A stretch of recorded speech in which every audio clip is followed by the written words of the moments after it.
मुख्यमंत्री पुष्कर सिंह धामी ने भू कानून को लेकर कहा कि भू कानून उत्तराखंड में लागू करने के लिए राज्य सरकार पूरी तरह तैयार है। समिति की रिपोर्ट सरकार को मिल चुकी है और जल्द ही यह मामला कैबिनेट के समक्ष लाकर एक सख्त भू कानून उत्तराखंड में लागू किया जाएगा। आपको बता दें कि पिछले काफी समय से प्रदेश में विभिन्न संगठन सशक्त भू कानून की मांग कर रहे हैं और उसको लेकर मुख्यमंत्री पुष्कर सिंह धामी ने टिप्पणी की है। भू कानून और एक सख्त जो है उत्तराखंड के अंदर इस प्रकार का कानून बने, उसका हमने अभी सोमवार कैबिनेट में मंत्रिमंडल ने इसको पारित कर दिया है कि हम एक कड़ा कानून यहाँ पर लाने वाले हैं और उसकी हमारी तैयारियां चल रही हैं। पहले से कि जो हमारे मुख्य सचिव थे सुभाष कुमार की, उनकी अध्यक्षता में जो कमेटी गठित हुई थी, उस कमेटी की भी रिपोर्ट आ गई है। सभी का अध्ययन करने के बाद हम उत्तराखंड के अंदर सख्त भू कानून की ओर बढ़ेंगे।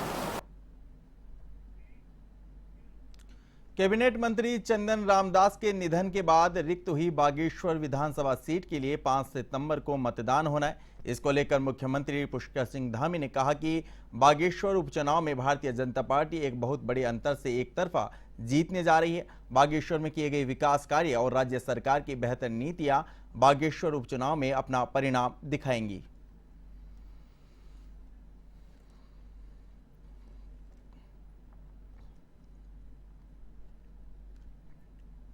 क्योंकि एक्सपेक्टेड ही था कि चुनाव होना है, इससे सारी तैयारियां पूरी हैं प्रशासन की तरफ से भी और मैं समझता हूँ पार्टियों की तरफ से।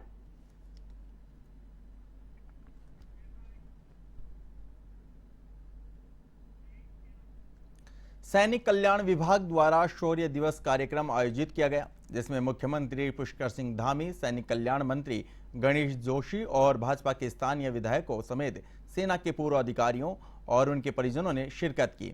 इस मौके पर मुख्यमंत्री पुष्कर सिंह धामी ने प्रदेश के शहीदों की प्रतिमाओं पर माला अर्पण कर कारगिल शहीदों को भावभीनी श्रद्धांजलि दी। गौरतलब है कि वर्ष 1999 में हुए कारगिल युद्ध में उत्तराखंड के 75 जवानों ने अपना बलिदान दिया था।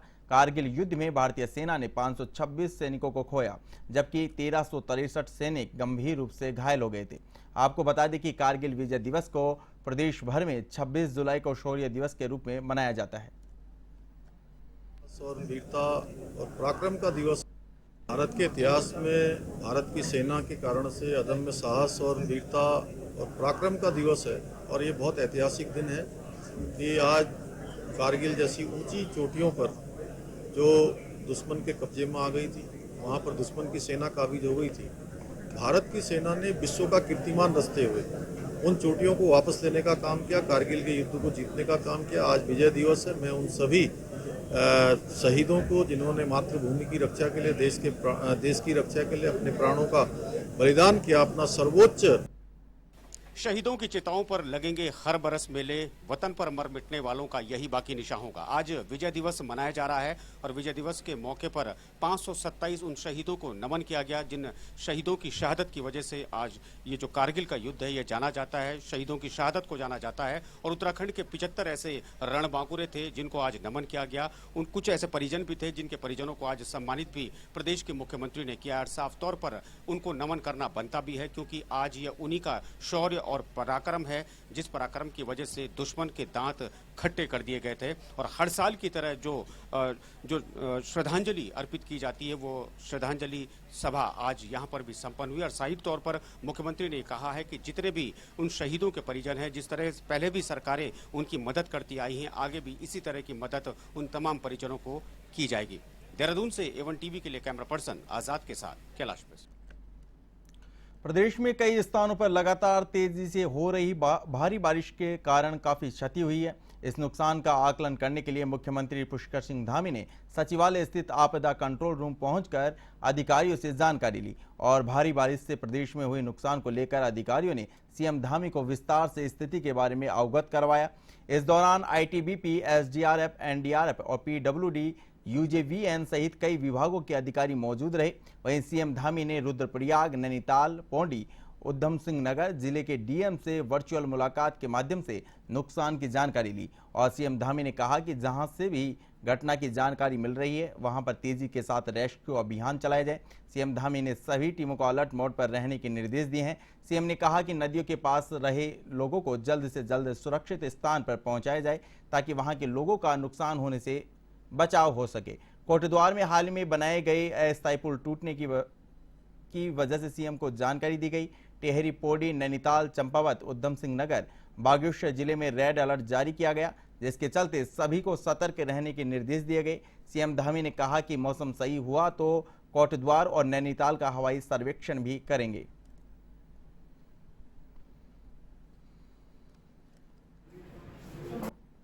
सितारगंज, खटीमा, इन क्षेत्रों में भारी बारिश के कारण से जल भराव हुआ है। अगले 24 घंटे के अंदर जो पौड़ी, नैनीताल, उधम सिंह नगर और चंपावत में रेड अलर्ट मौसम विभाग ने जारी किया हुआ है। तो उसी सब पर आज सभी जिलाधिकारियों से भी बात हुई है। सभी जो लोग मौके पर काम कर रहे हैं उनसे सभी से बचाव और राहत कार्य की समीक्षा ली है। जो लोग इन अतिवृष्टि के कारण से जल भराव में चपेट में आ गए हैं उन सभी को सुरक्षित स्थानों पर ले जाया जा रहा है। उधम सिंह नगर में भी, नैनीताल में भी, हमारे कोटद्वार में भी जिलाधिकारी स्वयं वहाँ पर कैंप कर रहे हैं और जैसी स्थिति है उस स्थिति के अनुसार वहाँ पर सभी को निर्देश दे दिए गए हैं कि बचाव और राहत के कार्य में कोई कमी न आए, किसी प्रकार की कोई कोताही न बरती जाए। और हम लोग यहाँ से भी लगातार मॉनिटरिंग कर रहे हैं, लगातार उसको जायजा कर रहे हैं। इसी प्रकार से गुप्त काशी और उसके आसपास की एक बड़ी होटल की इमारत जो है ढह गई है और वहाँ पर भी समीक्षा की है। और जो टीम जहाँ भेजी जानी है, एनडीएमए की टीम भी कल आई थी, उसने हरिद्वार क्षेत्र में जो जल भराव हुआ है, जो नुकसान हुआ है, उसका जायजा लिया है और सभी को कहा है कि जो भी बचाव के लिए जरूरी है वो इस समय तत्काल। मुख्यमंत्री पुष्कर सिंह धामी अपने 3 दिवसीय दिल्ली दौरे से लौटे हैं। ऐसे में पत्रकारों द्वारा पूछे गए सवाल की उत्तराखंड के लिए केंद्र से क्या सौगात मिली है, इस पर मुख्यमंत्री धामी ने कहा कि प्रदेश को सड़कों को लेकर सीआईआरएफ के क्षेत्र में बहुत सी सौगातें मिली हैं, जैसे कि टनल्स हैं, रोड्स हैं, इन सब के चौड़ीकरण को लेकर बात हुई है। बता दें कि देहरादून, टिहरी और मसूरी टनल्स बनना प्रस्तावित है। इस पर भी सीएम धामी ने केंद्रीय सड़क और राजमार्ग मंत्री नितिन गडकरी से मुलाकात की है।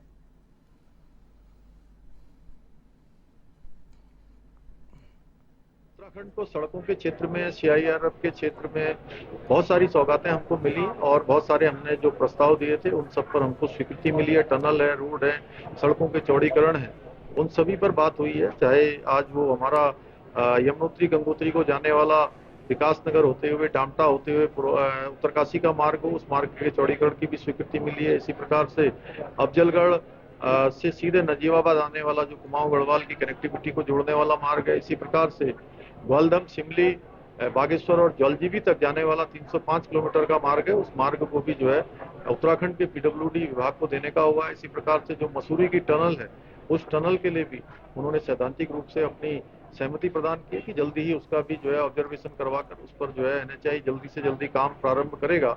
उत्तराखंड को सड़कों के कारगिल विजय दिवस के अवसर पर देहरादून स्थित शौर्य स्थल पर कांग्रेस प्रदेश अध्यक्ष करण मेहरा ने कांग्रेसी कार्यकर्ताओं के साथ वीर शहीदों को श्रद्धासुमन अर्पित किए। कांग्रेस प्रदेश अध्यक्ष करण मेहरा ने इस दौरान सत्तासीन भाजपा सरकार पर निशाना साधा और कहा कि देश के वीर जवानों ने अपनी शहादत देश के लिए दी है, लेकिन यह सरकार का कर्तव्य है कि जिन कारणों के चलते वीर जवानों को शहादत देनी पड़ी उन कारणों का भी पता करें और जो कमियां पूर्व में देखी गई हैं उन कमियों को दूर करें। हमारी चौकियों में बैठने का मौका मिला, छूटी हुई चौकियों में, और जिन चौकियों को, जिन चोटियों को जीतने के लिए हमारे उत्तराखंड सरकार ने राज्य योजना आयोग को समाप्त कर दिया है। प्रदेश में अब नीति आयोग की तर्ज पर state institute for empowering and transforming Uttarakhand यानी सेतु का गठन किया जाएगा। राज्यपाल ने सेतु के गठन के लिए भी मंजूरी दे दी है। हाल ही में इसके प्रस्ताव को कैबिनेट ने भी मंजूरी दे दी थी। आपको बता दें कि प्रदेश सरकार के नीति नियोजन में state institute for empowering and transforming Uttarakhand Setu think tank की तरह काम करेगा। वहीं इसमें अध्यक्ष मुख्यमंत्री होंगे, साथ ही नियोजन मंत्री, उपाध्यक्ष और 3 सलाहकार भी नियुक्त होंगे। गया है और इसमें मुख्यतः इसका ये राज्य योजना आयोग को जो है नीति आयोग की तर्ज पे हमने सेतु आयोग के नाम से जो है बदला गया है और इसमें मुख्यतः इसका कार्य जो होगा वो सरकार की सभी नीतियों को योजनाओं को जनता तक पहुंचाना है और इसमें माननीय मुख्यमंत्री जी हमारे मुख्य जो हैं वो अध्यक्ष रहेंगे और सभी मंत्री लोग जो हैं इसमें सदस्य के रूप में काम करेंगे। अन्य 6 सलाहकार भी इसमें नियुक्त किए जाएंगे। ये राज्य योजना आयोग को जो है नीति आयोग की तर्ज पे हमने सेतु आयोग के मुख्यमंत्री पुष्कर सिंह धामी ने प्रदेश में भारी वर्षा से उत्पन्न हालात की समीक्षा की। इस दौरान मुख्य सचिव और अपर मुख्य सचिवों सहित शासन के उच्चाधिकारी मौजूद रहे। वहीं प्रदेश के सभी जिलाधिकारी वीडियो कॉन्फ्रेंसिंग से जुड़े। मुख्यमंत्री ने अधिकारियों से आपदा प्रभावितों को वितरित किए जाने वाले मुआवजे में व्यावहारिकता का ध्यान रखने के निर्देश दिए। साथ ही आपदा प्रभावित क्षेत्रों में गर्भवती महिलाओं की हेली सेवा उपलब्ध कराने को कहा।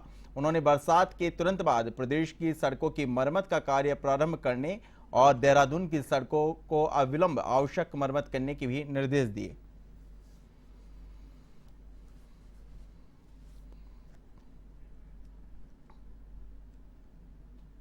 मुख्यमंत्री पुष्कर सिंह धामी ने सचिवालय स्थित राज्य आपातकालीन परिचालन केंद्र से प्रदेश के विभिन्न क्षेत्रों में हो रही बाढ़ से क्षति की जानकारी ली। सीएम ने सभी जिला अधिकारियों को बाढ़ के दृष्टिगत जिला प्रशासन को अलर्ट मोड पर रखने और आपदा के दृष्टिगत सभी सहयोगी संस्थाओं से निरंतर समन्वय बनाए रखने के निर्देश दिए ताकि किसी भी प्रकार से अचानक होने वाली आपदा को रोका जा सके। मुख्यमंत्री ने जिला अधिकारी रुद्रप्रयाग, पौड़ी, नैनीताल और उधम सिंह नगर से फोन पर बात करते हुए अतिवृष्टि और जलभराव की स्थिति का जायजा लिया और मुख्यमंत्री ने जिलाधिकारियों को निर्देश दिए कि आपदा की दृष्टि से संवेदनशील स्थानों के लोगों के लिए पहले से सभी समुचित व्यवस्थाएं रखी जाएं। मुख्यमंत्री ने सचिव आपदा प्रबंधन को निर्देश दिए कि जिला अधिकारियों से निरंतर संपर्क में रहें। उन्होंने अधिकारियों को निर्देश दिए कि अतिवृष्टि के कारण सड़क, पेयजल और विद्युत और अन्य चीजें बाधित होने की स्थिति में ये सभी व्यवस्थाएं यथाशीघ्र शुरू की जाए।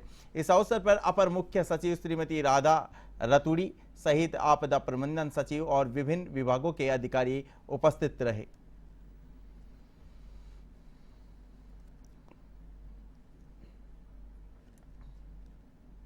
विकासनगर में करीब 40 साल बाद हरबटपुर नगरपालिका क्षेत्रवासियों को ओपन जिम और पार्क की सौगात मिलने वाली है, जहां पर न सिर्फ बड़े और बच्चे ताजी हवा में सांस ले सकेंगे बल्कि ओपन जिम में लगे उपकरणों के माध्यम से व्यायाम कर स्वास्थ्य लाभ भी ले सकेंगे।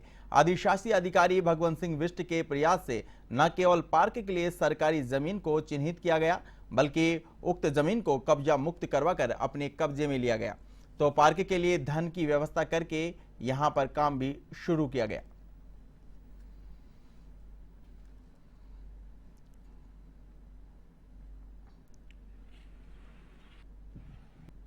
हमारी इस क्षेत्र में जो है पार्क मेरे ख्याल से जब से नगर पालिका हरबटपुर या पहले नगर पंचायत थी, पार्क यहाँ था ही नहीं।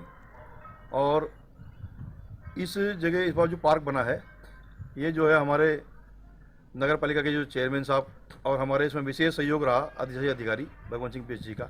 निदेशालय स्तर से हमें आदेशित हुआ था कि ओपन जिम पार्क की स्थापना की जानी है प्रत्येक नगर पंचायतों में, तो उसी क्रम में हमारे द्वारा भी नगर पालिका हरबटपुर में एक ओपन जिम स्थापित करने हेतु कार्रवाई की गई।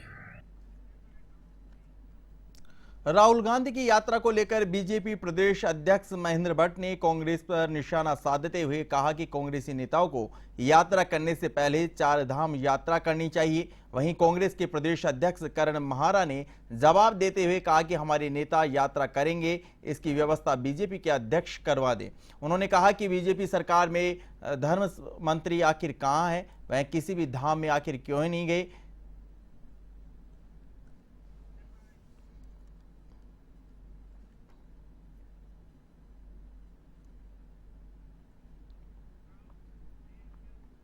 प्रदेश में मानसून से लगातार बिगड़ रही स्थितियों को देखते हुए कांग्रेस प्रदेश अध्यक्ष करण महारा ने सरकार को आड़े हाथों लेते हुए कहा कि सरकार मानसून की तैयारियां ठीक से नहीं कर पाई, जिसका खामियाजा लोगों को भुगतना पड़ रहा है।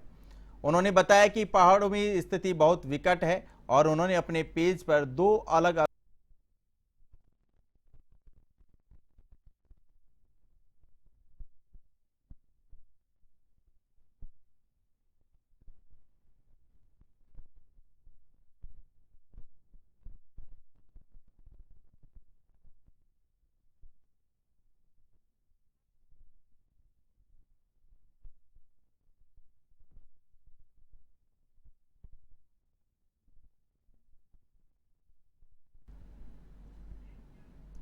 रुड़की में अपने कैंप कार्यालय पर विधायक प्रदीप बत्रा ने पत्रकारों को बताया कि जो आरोप उन पर लगाए जा रहे हैं वे मनगढ़ंत हैं। दरअसल रुड़की सिविल लाइन कोतवाली क्षेत्र के एक परिवार ने विधायक द्वारा उनकी संपत्ति को जबरन कब्जाने का आरोप लगाया था। आरोप था कि रुड़की विधायक प्रदीप बत्रा द्वारा उनकी संपत्ति पर जबरन कब्जा किया जा रहा है। इस पर रुड़की विधायक प्रदीप बत्रा ने आरोप का खंडन करते हुए कहा कि यह मामला कोर्ट में विचाराधीन है और कोर्ट का जो फैसला होगा वह स्वीकार होगा। विधायक प्रदीप बत्रा ने कहा कि चुनाव का समय है, बसपा कांग्रेस सभी बाहर निकल कर आ रहे हैं।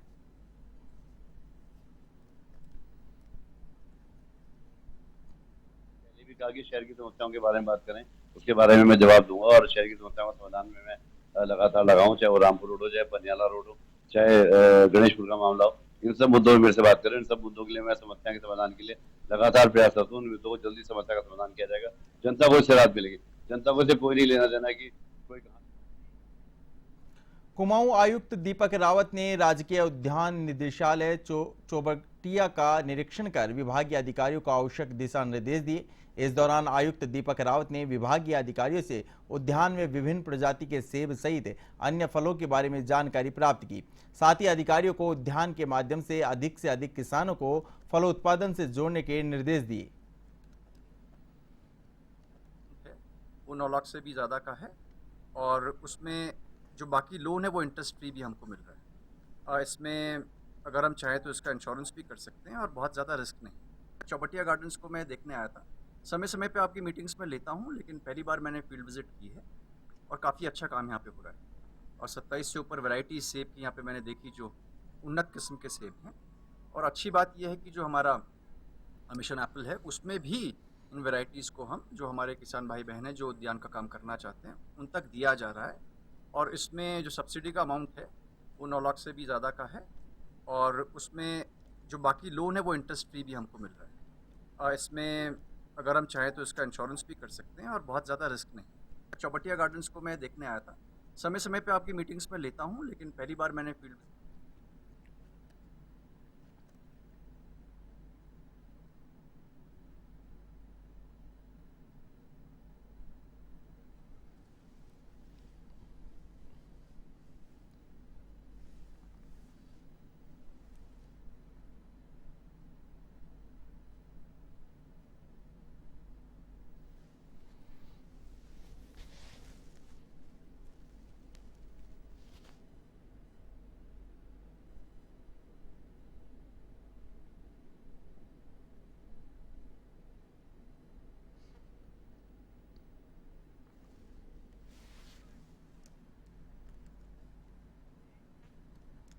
कलियर नगर पंचायत के अध्यक्ष के प्रतिनिधि शफकत अली और पटवारी ने 2 आपदा पीड़ितों को उत्तराखंड सरकार की ओर से 1,20,000 रुपए के चेक सौंपे। इस मौके पर क्षेत्रीय सभासद दानिश अली भी मौजूद रहे। बता दें कि भारी बारिश के चलते वार्ड नंबर 8 और वार्ड नंबर 7 में दोनों पीड़ितों के घर क्षतिग्रस्त हो गए थे। उस दौरान कलियर नगर पंचायत चेयरमैन के प्रतिनिधि शफकत अली और क्षेत्रीय प्रशासनिक अधिकारी भी मौके पर पहुंचे थे, जहां उन्होंने नुकसान का जायजा लिया था और रिपोर्ट तैयार कर सरकार को भेजी गई थी।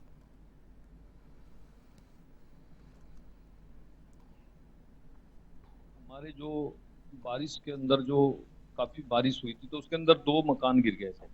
तो उन 2 मकान वालों के 1,20,000 के चेक मिले हैं तहसील द्वारा, जो हमारे एसडीएम ने साहब ने दिए हैं। तो वो पटवारी साहब आए थे तो नगर पंचायत के अंदर उनको उनको दिए गए बुला के। 1,20,000 का एक चेक था, तो 2 चेक। पौड़ी जिले के लैंसडोन तहसील के गुमखाल सारी मार्ग पर कार अनियंत्रित होकर गहरी खाई में गिर गई, जिससे कार में सवार 4 लोगों की मौत हो गई। सूचना पर पुलिस प्रशासन मौके पर पहुंचा। काफी मशक्कत के बाद एसडीआरएफ की टीम ने चारों शवों को गहरी खाई से निकाला। मृतकों की पहचान देवडाली निवासी के रूप में हुई।